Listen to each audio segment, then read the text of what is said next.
अस्सलामुअलैकुम वरहमतुल्लाहि वबरकातुहू। उम्मीद है दोस्त अहबाब खैरियत से होंगे। पेडागोजी के हम एमसीक्यूज़ कर रहे थे और उसके अंदर 5 जो है वो पार्ट्स हमने पहले कर लिए हैं। आज जो है वो 6 पार्ट करते हैं। इसके अंदर जो पहला है बेसिक ऑफ चाइल्ड डेवलपमेंट के हवाले से कुछ एमसीक्यूज़ हैं और इनको पहले हम देखते हैं। पहला सवाल है, human development is divided into domain such है। जो इंसान की जो डेवलपमेंट है ना, ये उसको जो डिवाइड किया हुआ है वो तकरीबन 6 स्टेजेस के अंदर हमने डिवाइड किया हुआ है। तो यहाँ पे देखना है कि कौन सी डेवलपमेंट में आती हैं जो इंसान डिमेंशंस और डोमेन्स और कौन सी नहीं आती। फिजिकल डेवलपमेंट बिल्कुल ये एक डोमेन है कि इंसान का कद का हाइट वगैरह वेट का बढ़ना, ये फिजिकल डोमेन में आता है। कॉग्निटिव इंसान के इंटेलेक्चुअल डेवलपमेंट जो होती है वो इमोशनल, हमारी फीलिंग्स एहसास जो है वो भी एक डेवलपमेंट की डोमेन है। और सोशल, इंसान का सोशल होना, लोगों से मिलना जुलना घुलना खाना पीना, लोगों से गपशप, ये चीज़ें जो है ना वो उसके अंदर आती हैं। तो ये करेक्ट आंसर है कि इंसान जो फिजिकल है, कॉग्निटिव है, इमोशनल है, सोशल है, ये चारों जो डोमेन्स हैं ये ह्यूमन डेवलपमेंट की डोमेन्स हैं। जो ठीक नहीं है वो देखते हैं। देखें, सेकंड के अंदर स्पिरिचुअल आ गया। स्पिरिचुअल एक अलग से डोमेन नहीं है। फिर ये साइकोलॉजिकल थर्ड के अंदर ये भी अलग से डोमेन नहीं है। फिर ये स्पिरिचुअल आ गया दोबारा इसके अंदर फोर्थ के अंदर, वो भी अलग से डोमेन नहीं है। सेकंड क्वेश्चन है, development of concept is primary a part of. जो डेवलपमेंट होते हैं ना, देखें यहाँ पे सवाल थोड़ा सा मुश्किल होगा। दो चीज़ें हमारे पास होती है, एक होती है ग्रोथ और एक होती है डेवलपमेंट। ग्रोथ होती है कि किसी भी शख्स की हाइट का बढ़ना, यानी क्वांटिटेटिव जो चेंजेस होती हैं, जो चीज़ को मेजर किया जा सकता है उसे हम ग्रोथ कहते हैं। और जिन चीज़ों को हम मेजर नहीं कर सकते उनको हम यानी क्वालिटेटिव कह रहे होते हैं, जो वाज़े तौर पर ज़ाहिर तौर पर उससे हम डेवलपमेंट बोलते हैं। लेकिन डेवलपमेंट एक ब्रॉडर टर्म है। Development is the combination, development is the sum of quantitative and qualitative changes. और डेवलपमेंट के अंदर ग्रोथ भी आ जाती है। अब यहाँ पे डेवलपमेंट जो प्राइमरी जो कहा जाता है ना कंसेप्ट के तौर पे, तो ये इंटेलेक्चुअल डेवलपमेंट को कहा जाता है। नहीं, मैंने एक चीज़ में जानता हूँ था नहीं जानता और एक मैंने उसको सीख लिया है, तो मैंने जो मेरे अंदर तब्दीलियाँ आई हैं वो डेवलपमेंट हुई है। यानी एक बंदा मुझे कल आके मिला था और उस टाइम में कोई चीज़ नहीं जानता था, आज वो दोबारा मुझे मिलने आया तो मैं वैसे के वैसा, उतनी हाइट उतना सब कुछ है, लेकिन मैं डेवलप हुआ हूँ। कल से आज तक मैं डेवलप हुआ क्योंकि मैंने कुछ सीख लिया है नया।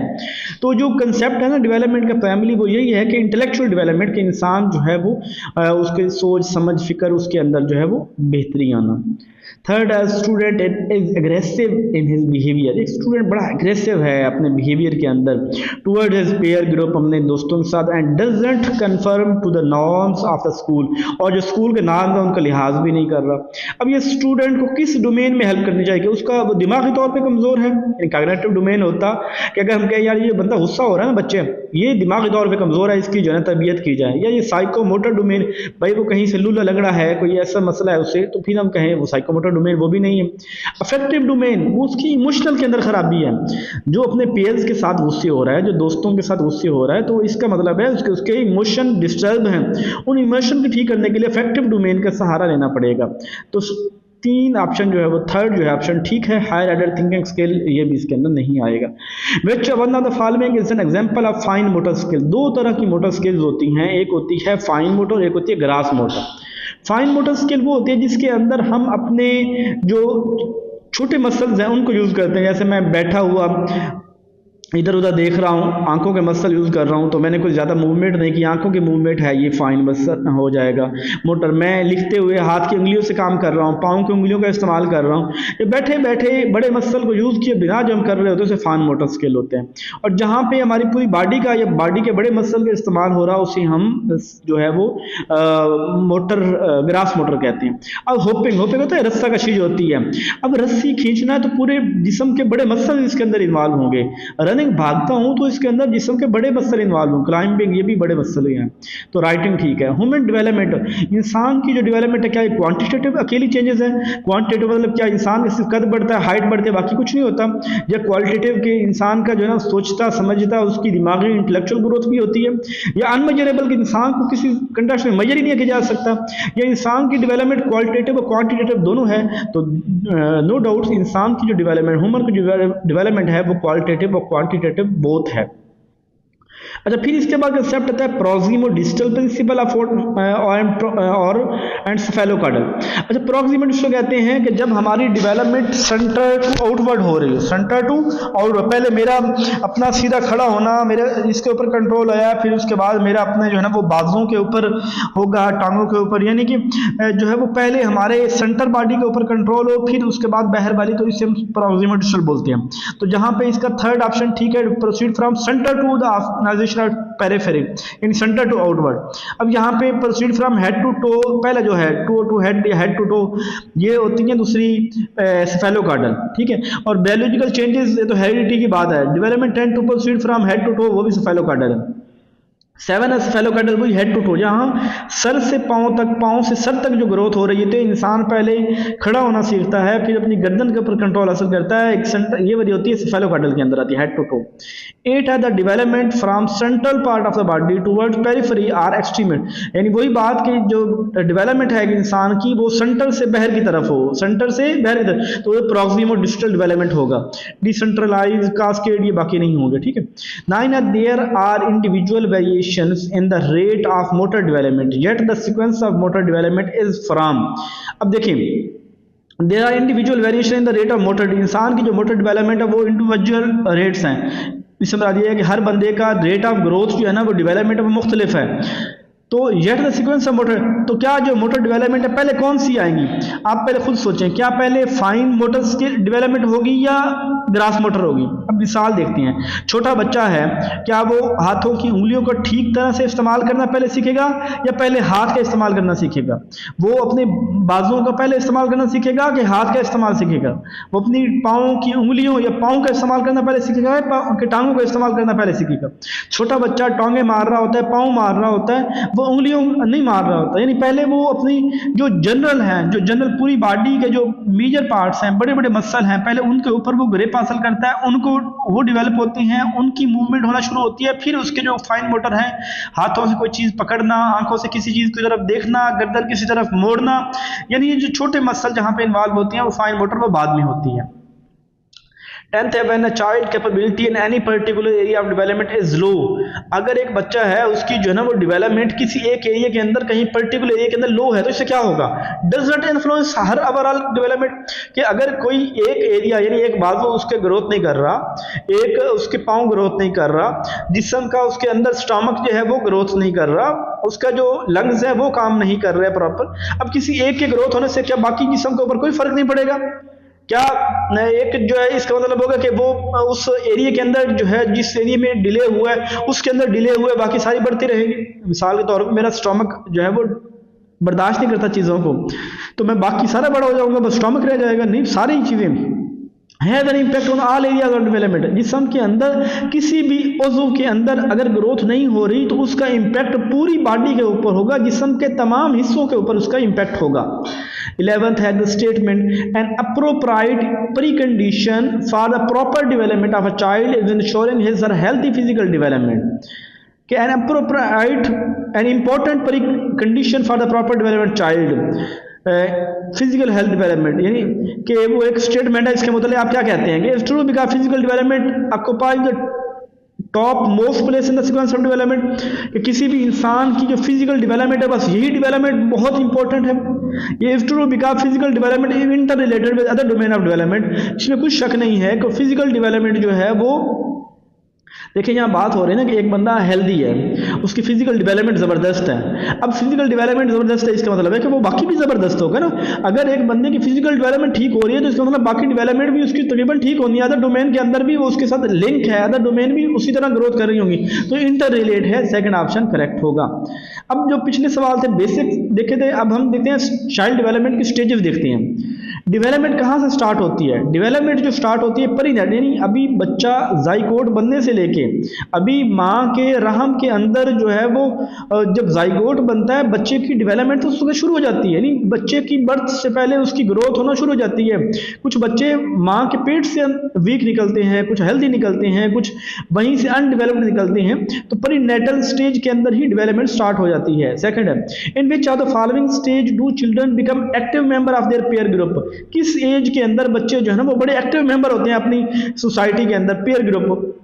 देखिए बच्चा जब 2 साल का होता है ना, आप अपने घरों में देख लें, उसके बाद उसे माँ बाप से तो प्यार है, लेकिन उसका उसका दिल वहाँ पे ज़्यादा लग रहा होता है जहाँ दोस्त होती हैं। तो जो उसकी पेयर ग्रुप है, पेयर जो ना वहाँ पे एक्टिव मेंबर जब बनता है 2 से लेके 6 साल तक, जो अर्ली चाइल्ड एजुकेशन है, बच्चा इसके अंदर अपने दोस्त बना, यानी खेलता है उनके साथ एक्टिव इन्वॉल्व होता है, उसे अपने जैसे दोस्त अच्छे लगते हैं, उनसे आज उसे खेलना अच्छा लगता है, तो बच्चा एक्टिव पेयर बन चुका होता है। ये एडोलसेंस, तो ये तो और एज है, एडोलसेंस के अंदर प्यार होना शुरू हो जाता है, पहला प्यार हो जाता है यहाँ पे आके। तो थर्ड है, which of the following statement is most appropriate in relation to adolescence. जब इंसान का एडोलसेंस होता है, एडोलसेंस की उम्र 11 साल से लेकर 19 साल तक है, या कहीं पे 13 साल से 19 साल कहा गया। अब एक बच्चा एडोलसेंस के एज है, अब एडोलसेंस के अंदर क्या होता है, इमोशन ऊपर नीचे होंगे, यानी लड़की बालिग हो रही होगी, लड़का बालिग हो रहा, बालिग होने के साथ उसके इमोशंस जो है ना, उनका उतार चढ़ाव आ रहा होगा। तो ये जो मोस्ट जो कॉमन चीज़ है ना, देखिए 11 से 19 साल, हमने वो साइको सोशल डोमेन के अंदर भी बात की थी कि आइडेंटिटी क्राइसिस। एक तो बच्चा यहाँ पे सोचता है मैं कौन हूँ, मैं दुनिया में क्यों आया हूँ, मेरी जिम्मेदारियाँ क्या हैं, मैं क्या करना चाहता हूँ, मेरी क्या वैल्यू है घर के अंदर, इस तरह की बातें सोचेगा। उसके इमोशंस अवेलेबल होंगे, उसे किसी न किसी से प्यार हो जाएगा। 9वीं 10वीं 11वीं 12वीं के बच्चा एक दफ़ा एक प्यार करके तोड़ भी चुका होता है, यानी किसी से उसको हमदर्दी होके, अब इसको किसी महीने में भी आप देख लो। एडोलसेंस में एक्सपीरियंस जो बलूगत है, ये इसमें क्या होती है, जब इंसान जवान होता है, एडोलसेंस के 11 से 20 साल के अंदर आता है, 19 साल, क्या होता है कि सिचुएशन अबाउट लाइफ के मतलब बड़ा जो है ना वो स्टेट हो जाता, बड़ा ज़बरदस्त लाइफ के हो जाता है, एंग्जाइटी आ जाती है। यानी वही बात में जो आइडेंटिटी क्राइसिस की बात कर रहा हूँ, कोई 11 से 19 साल तक बच्चे के अंदर ना आइडेंटिटी क्राइसिस होता है, वो अपने बारे में सोचना शुरू कर देता है, परेशान होता है और अपने रोल के देखता है कि मेरा दुनिया के अंदर आके मेरा रोल क्या है। तो सेकंड ऑप्शन इसका करेक्ट होगा। फीलिंग ऑफ फियर, तो बाबे करते हैं, उनको गुनाहों का डर होता है। सेल्फ एक्चुअलाइजेशन, तो एक तो एक्सट्रीम हाई है, ये तो बड़ी एज के बाद ये चीज़ मिलती है। फिफ्थ है, adults conform to peer pressure to fulfil their need related to. देखिए जब बच्चा 11 से 19 साल तक आता है ना, तो उसे लव बिलोंगिंगनेस की ख्वाहिश होती है, और अगर वो कहता है ना यार मेरी तो गर्लफ्रेंड है, तेरी कोई गर्लफ्रेंड है, नहीं कोई नहीं है, मैं तो कोई आँख नहीं मारता, मुझे तो देखती कोई नहीं है, मैं तो घाई कोई नहीं पहनती, तो इस तरह करके वो उसके अंदर जो है ना वो क्या होएगा, पेयर प्रेशर उसके अंदर आएगा। मैम मैं बड़ा ज़बरदस्त था इस मामले में। खैर ये थोड़ी बात करनी है, बेगम से कोट थोड़ी खानी। अच्छा 6 है, which of the following age group falls under letter childhood category. कौन सी जो बात है वो लेटर चाइल्ड, अच्छा यहाँ याद रख ले, 0 से 2 साल इन्फेंसी स्टेज होती है, 2 से 6 साल या 2 से 8 साल, कहीं पे 8 भी लिखा होता है लेकिन 2 से 6 साल अर्ली चाइल्डहुड होती है। 6 से 11 साल या 12 साल जो है इसे मिडल चाइल्डहुड भी कहते हैं और लेटर चाइल्डहुड भी कहते हैं। मिडल चाइल्डहुड भी यही होगी, लेटर चाइल्डहुड भी यही होगी, ठीक है। अच्छा जी, तो यहाँ पे लेटर चाइल्डहुड 6 से 11, ठीक है। इन्फेंसी 0 से 2 साल तक होती है। मिडल चाइल्डहुड 6 से 11 हो गई, अर्ली चाइल्डहुड 2 से 8 या 2 से 6 हो गई। 10th question, the period that initiate the transition to adulthood is. वो पीरियड जब उसके अंदर तब्दीलियां हो रही होती हैं, ट्रांजिशन, और वो बलूगत की तरफ जा रहा हो, अडल्टहुड की, लड़केपन की तरफ जा रहा होता है, तो अडल्टसेंस, पहले अडल्टसेंस आता है ना, तो अडल्टसेंस के अंदर वो तब्दीलियां होने के बाद वो अडल्टहुड की तरफ जाता है। 11th है, in which of the following period does physical growth and development occur at a rapid pace. कौन सी एज है जहां पर बच्चे की फिजिकल और जो है ना वो ग्रोथ डेवलपमेंट बहुत तेजी से हो रही होती है। ये जो इन्फेंसी से लेकर अर्ली चाइल्डहुड, 0 से 6 साल तक बच्चे का वेट का बढ़ना, हाइट का बढ़ना, लड़ने का होना, ये सारी चीज़ों की डेवलपमेंट जो है बहुत फास्टली हो रही होती है। जितनी स्पीड से डेवलपमेंट यहाँ पे होती है इतनी किसी एज में भी नहीं होती। 12 which of the following characterise the period of middle childhood. Middle childhood के अंदर क्या होता है, पहले मिडिल चाइल्डहुड की एज कौन सी थी, 6 से लेके 11 साल तक। जीन पियाजे के अकॉर्डिंग ये कौन सी एज बनती है, कंक्रीट स्टेज बनती है। और कंक्रीट के अंदर क्या होती है, जो कंक्रीट यानी जो जिससे कहा था कंक्रीट स्टेज के अंदर क्या होता है, बच्चा लॉजिकली इस चीज़ों को देखना शुरू कर देता है। तो 4th ऑप्शन ठीक होगा कि बच्चा यहाँ पे जो है वो लॉजिकली देखना शुरू कर देता है। तो ये हमारे मैंने अभी तक 23 जो है वो MCQ किए हैं, उम्मीद है इनकी समझ आ गई होगी। मुझे अपना फीडबैक ज़रूर दीजिएगा। इसका मतलब ये होता है कि लोग बताते हैं सर जी कि आपको थोड़ा जल्दी एमसीक्यूज पढ़ा रहे हैं, और जब तक आप बताते हैं इतनी देर के बाद मैं तब तक बहुत सी वीडियो बना चुका होता हूँ। तो अगर ये स्पीड मेरी ठीक है पढ़ाने की तो ज़रूर बताइए, ताकि इसी को कंटिन्यू रखा जाए। ये सीरीज़ आगे कंटिन्यू करनी चाहिए कि नहीं करनी चाहिए ये भी बता दें, क्योंकि इसके ऊपर मेरी कोई 80 वीडियो बन सकती हैं, और ये बहुत ज़बरदस्त इसके अंदर एजुकेशन ऐसे तैयार हो जाएगी ना आपकी, कि आपकी सोच है। लेकिन अगर आप चाहते हैं कि मुझे इस सिलसिले को जारी रखना चाहिए, वो भी बताइए। कुछ स्पीड का कोई किसी चीज़ को और ज़्यादा एक्सप्लेन करने की ज़रूरत है वो मुझे बता दीजिए, मैं करता रहूँगा। अपना ढेर सारा ख्याल रखिएगा, दुआओं में याद रखिएगा। जज़ाकल्लाह।